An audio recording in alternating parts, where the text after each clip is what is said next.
Now illustration 4 is based on net operating income approach. A company expects कि net operating income है उनकी 1 लाख, 5 लाख के 6% debentures issue करे हुए हैं, ओवरऑल कैपिटलाइजेशन रेट 10% दिया हुआ है, calculate the value of the firm and equity capitalisation rate according to net operating income approach. तो आपको क्वेश्चन से इटसेल्फ क्लियर हो जाएगा कि आपने कौन सी अप्रोच फॉलो करनी है, ये हमेशा स्पेसिफाइड होगा।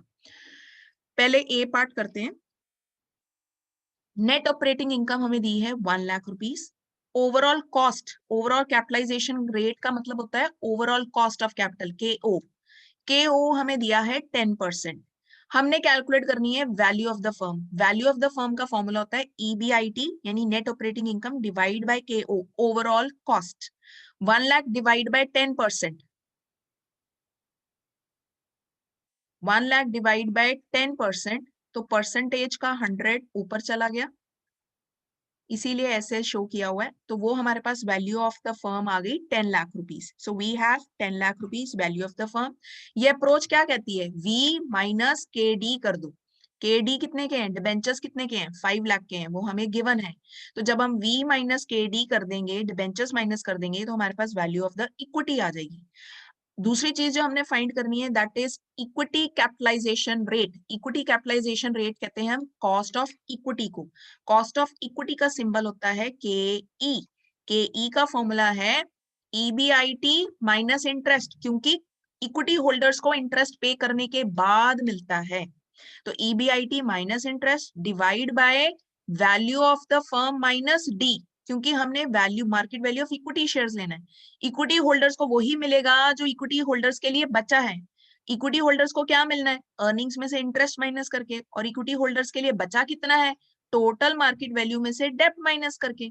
तो ईबीआईटी हमारे पास था 1 लाख, हमने जो डिबेंचर्स पे इंटरेस्ट पे करना है वो है 6%, तो 6% ऑन 5 लाख 30,000 पे करना है, वो हमने माइनस कर दिया। Divide by value of the firm 10 lakh minus the debentures 5 lakh. तो अगर हम मल्टीप्लाई बाय 100 कर देते हैं तो हमारे पास कैपिटलाइजेशन रेट, कैपिटलाइजेशन रेट जब बोल दिए इसका मतलब परसेंटेज में फाइंड कर दो, तो 14% है कॉस्ट ऑफ इक्विटी। हमने अगर इक्विटी शेयर्स इशू करने हैं तो हमें 14% इंकर करना पड़ेगा। नाउ सेकंड बी पार्ट में क्या बोल रहे हैं, if the debentures is increase to 7,50,000, पहले था 5 लाख, तो वैल्यू ऑफ द फर्म पे क्या इफेक्ट होगा और कॉस्ट ऑफ इक्विटी पे यानी इक्विटी कैपिटलाइजेशन रेट पे क्या इफेक्ट होगा, एक बार देखते हैं ये। तो ये कंसेप्ट क्या कहता है, नेट ऑपरेटिंग इनकम पे अप्रोच ये कहती है, सीधा आपको कुछ भी कैलकुलेट करने की जरूरत नहीं है, सीधा आप लिख दोगे चाहे डेब्ट इंक्रीज भी हो गया है, value of the firm remains unchanged at 10 lakh. क्योंकि ये नेट ऑपरेटिंग इनकम अप्रोच सबसे पहली अजम्पशन यही कहती है डेब्ट इक्विटी मिक्स जितना मर्जी हो, चाहे वो बढ़ गया है तो भी हमारी value of the firm same रहेगी, और इसके क्वेश्चन में वैल्यू ऑफ द फर्म कितनी है, 10 लाख। इक्विटी कैपिटलाइजेशन रेट अब कैलकुलेट करके देखते हैं, फॉर्मूला वही EBIT minus interest upon B minus D, ये डी है डेप्ट।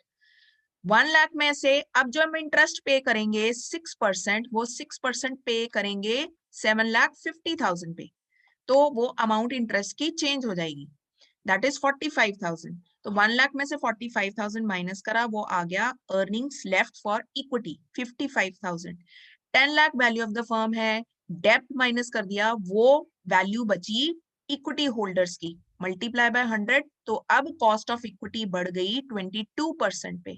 सी जब हमारे डिबेंचर्स कम थे तो हमारी कॉस्ट इक्विटी की 14%, यानी इक्विटी होल्डर्स 14% एक्सपेक्ट कर रहे थे। जब डिबेंचर्स रेज हो गए, बढ़ गई, इन्वेस्टमेंट और हो गई, तो इक्विटी होल्डर्स अब ज्यादा एक्सपेक्ट करने लग गए। अब हम डायग्राम से एक बार ही देखते हैं, मैंने क्या कहा था, डेप्ट अगर इंक्रीज कर भी दो, ओवरऑल डेप्ट कांस्टेंट रहेगी, कॉस्ट वही रहेगी, लेकिन अल्टीमेटली एक्सपेक्टेशन किसकी सबसे ज्यादा बढ़ जाएगी, 14% से ये बढ़कर इक्विटी होल्डर्स अब कितना डिमांड कर रहे हैं, 20% डिमांड कर रहे हैं। लेकिन बेचारे जो डिबेंचर होल्डर्स हैं वो तो 6% ही ले रहे हैं। That is the reason we say cost of debt is lower than the cost of equity. Equity raise करना ज्यादा एक्सपेंसिव है as compare to the cost of डेब्ट। ये assumptions प्रूफ होती हैं इस एग्जाम्पल से।